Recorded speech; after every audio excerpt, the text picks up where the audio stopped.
follow that course. It's all bluster. His plan has failed. That is the reality. They were the people, Mr. Speaker, who said that Britain was a safe haven. The Chancellor even said it on Monday, and we are back in recession. He was the person who said we were out of the danger zone, and this is what has happened. And as even his own backbenchers are saying, the complacent, arrogant posh boys just don't get it. Now let's turn from the economic disaster of this government to the political disaster that is the Culture Secretary. We now know from the evidence published yesterday that throughout the time the Culture Secretary was supposed to be acting in an impartial manner, he and his office were providing a constant flow of confidential information to News Corporation about statements to be made in this House in advance, his private discussions with the regulators, and his discussions with opposing parties. Having seen the 163 pages published yesterday, is the Prime Minister seriously trying to tell us that the Secretary of State was acting as he should have done in a transparent, impartial and fair manner? Well, let me first of all just finish off on the economy, which he's moved off. Order! Let's hear what the Prime Minister has to say on the economy and anything else. The Prime Minister. We will not let anyone forget who got us into this mess in the first place.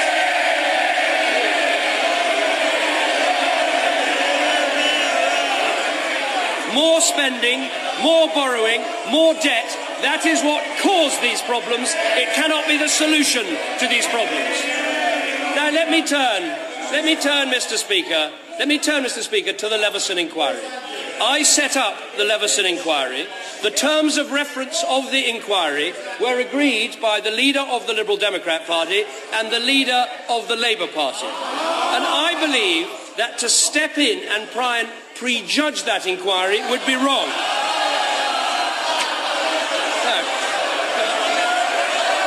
Lord, and let me...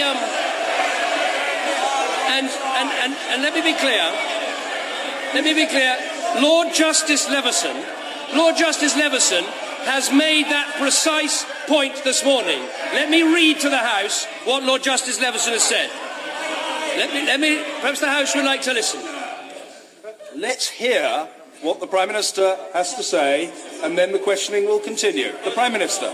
Lord Justice Leveson said this morning. It is very important to hear every side of the story before drawing conclusions.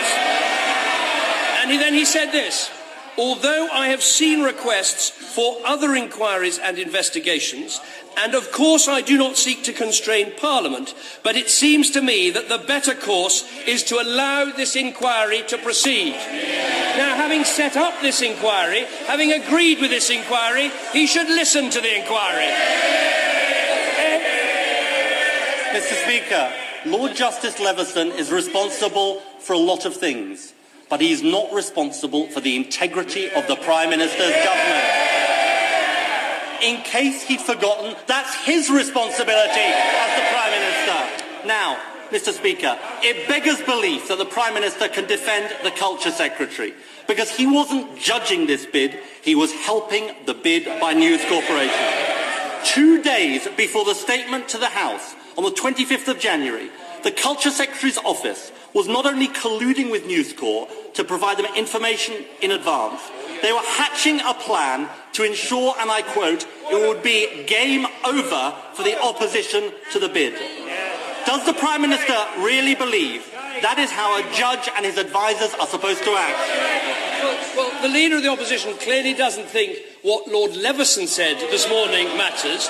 Let me just remind him what he said yesterday about the Leveson inquiry. He said this. I think, this is the Leader of the Opposition speaking, I think that it's right that the Leveson inquiry takes its course.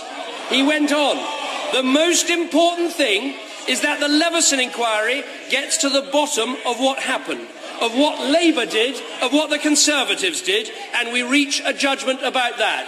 Isn't it typical of the Right Honourable Gentleman?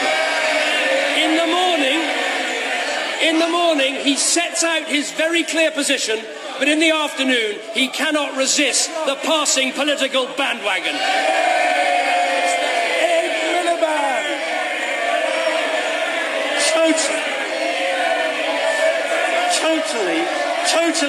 Totally. Order. I said the Prime Minister must be heard. The Leader of the Opposition must be heard. Both will be heard, however long it takes. It's very clear. Ed Miliband. Mr. Speaker, totally pathetic answers. He's the Prime Minister. If he can't defend the conduct of his own ministers, his ministers should be out the door. He should fire them. Now, he doesn't even try and defend the Secretary of State and what he did. The Secretary of State told this House on the 3rd of March of this year, in answer to a question from the Honourable Member for Banbury, and I quote, "Today we are publishing all the consultation documents, all the submissions we received, all the exchanges between my department and News Corporation." But he did not, because 163 pages have now emerged. Now, the Prime Minister doesn't defend him over giving